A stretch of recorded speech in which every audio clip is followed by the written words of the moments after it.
Kang Dede Sentosa nih. Kang Dede, Anda dari GP Ansor Kecamatan Karangsembung ya, Betul. Kabupaten Cirebon. Nanti dalam pelatihan dai dan khotib ini akan dibekali apa gitu selama 1 hari ini? Kalau awal penyusunan daripada kepanitiaan ini kita konfirmasi ke DMI bahwa teman-teman muda kita itu di GP Ansor ada namanya Rijal Ansor dan kemudian ada kaderisasi. Namun ternyata dari anak-anak Irmas, teman-teman Irmas, kemudian komunitas anak muda dari KNPI, kemudian Karang Taruna dan lain sebagainya, mereka merasa kurang begitu pede, untuk tampil di depan. Maka kita sih menyampaikan ke DMI bahwa DMI bisa nggak nih memfasilitasi kita teman-teman Ansor untuk membekali bagaimana sih demonstrasi sebagai seorang dai. Jadi demonstrasinya aja dulu gitu tuh.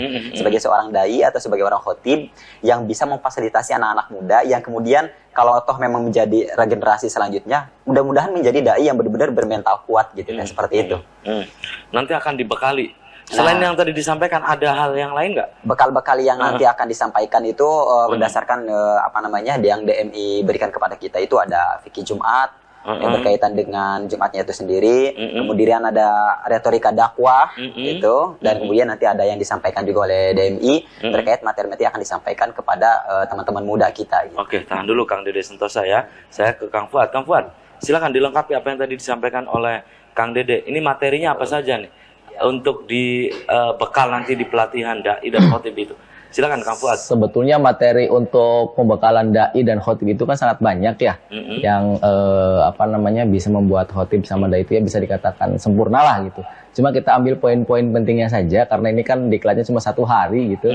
Kita harus selesai dalam waktu yang singkat. Jadi hanya 3 materi yang kita 3 materi siapkan. Apa saja gitu Kang Fuad? Yang pertama itu retorika dakwah dan ruhiyah NU tentang bagaimana cara etika berdakwah, menyampaikan dakwah dengan bahasa yang santun tentunya, tidak memprovokasi, kemudian merangkul, tidak memukul gitu. Seperti itu. Kemudian ada yang keduanya fikih Jum'ah seperti syarat rukunnya. Ini kan tentang khutbah berarti ya.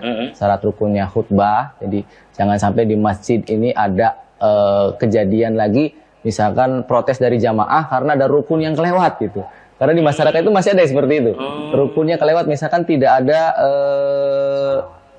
wasiat takwa kelewat gitu. Atau ada salah satu rukun yang lain itu kan kadang kalau masyarakat yang ngerti itu langsung angkat tangan. Ini rukunnya kelewat, tidak sah khutbahnya. Ada ya seperti itu di masyarakat itu. Kemudian ada lagi yang terakhirnya itu metodologi penyusunan naskah dakwah. Naskah khutbah, Jadi selama ini kita kalau ingin khutbah itu yang ada di masyarakat paling cek misalkan online bagian khutbah gitu kan. Nyari yang instan aja atau di media online apalah gitu kan. Tidak menulis sendiri gitu, tidak seperti ulama-ulama yang dulu kan menulis sendiri gitu ya. Ini yang mungkin yang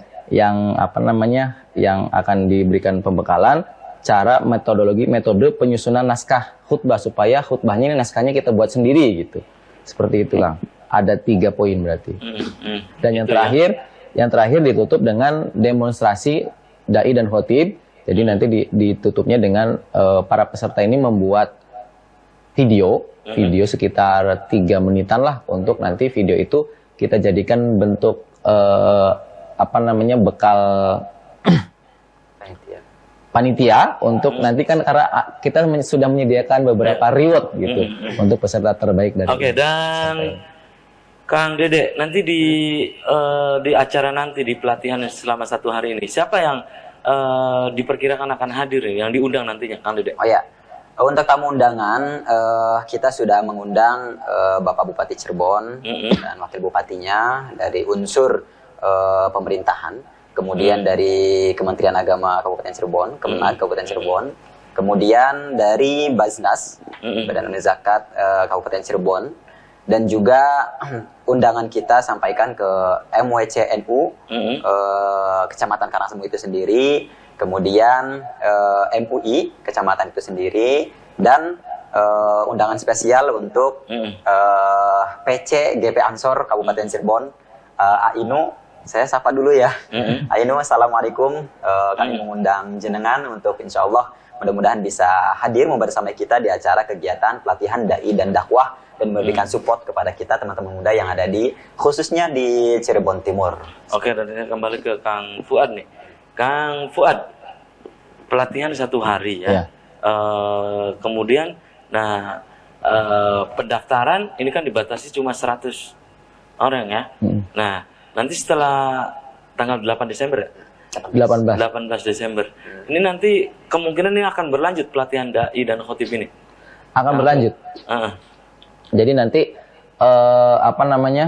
selain pelatihan khotib ini dan dai ini, seperti tadi yang saya sampaikan kan ada reward. Seperti contohnya khotib peserta terbaik akan dikasih reward untuk khutbah di Masjid Agung Sumber gitu. Gitu Kita ya. juga sudah konfirmasi dengan DKM-nya. Alhamdulillah beliau menyanggupi. Walaupun misalkan jadwal tahun depan nih sudah ada nih 2023 sudah penuh misalkan jadwal, tapi beliau siap untuk yang menyelipkan lah. Barangkali mungkin ada yang berhalangan. Kang Fuad, ini pendaftaran gratis atau bagaimana nih? Pendaftaran gratis. Oh, gratis. Gratis. Cuma persyaratannya apa saja?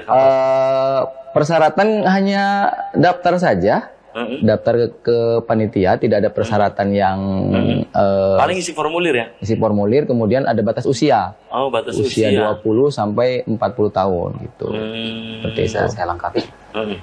Ya, silakan. Kang Dede, dilengkapi kan? Ya, untuk pendaftaran nanti persyaratannya diantaranya memang karena ini kan kaderisasi gitu ya, kaderisasi calon dai dan khotib. Yang pertama bagi sahabat-sahabat atau teman-teman semua anak-anak muda yang ada di wilayah Cirebon gitu ya, Kabupaten Cirebon, usia 20 sampai 40 tahun itu untuk usianya. Kemudian membuat video berdurasi 3 sampai 5 menit. Berdurasi 3 sampai 5 menit yang kemudian dikirimkan ke email yang nanti akan kita sampaikan juga melalui media yang flyer yang sudah kita siapkan.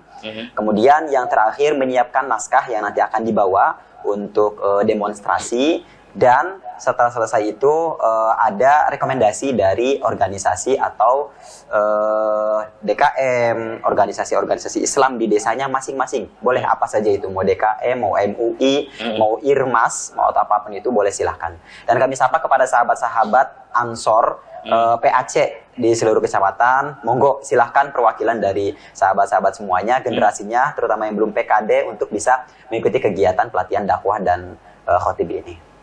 Seperti itu persyaratannya. Oke, dan saya kembali ke Kang Fuad nih.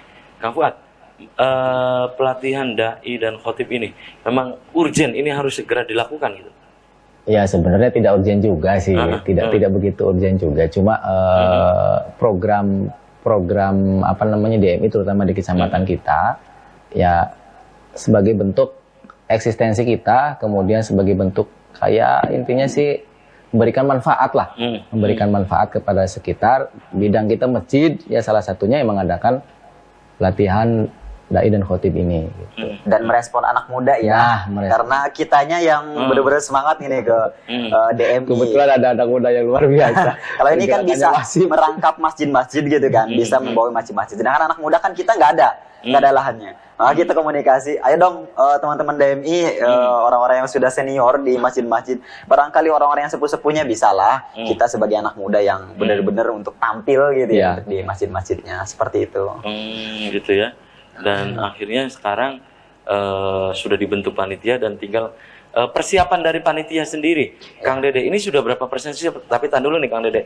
Dan pemirsa, selamat pagi. Cirebon akan segera kembali usia komersial berikut ini.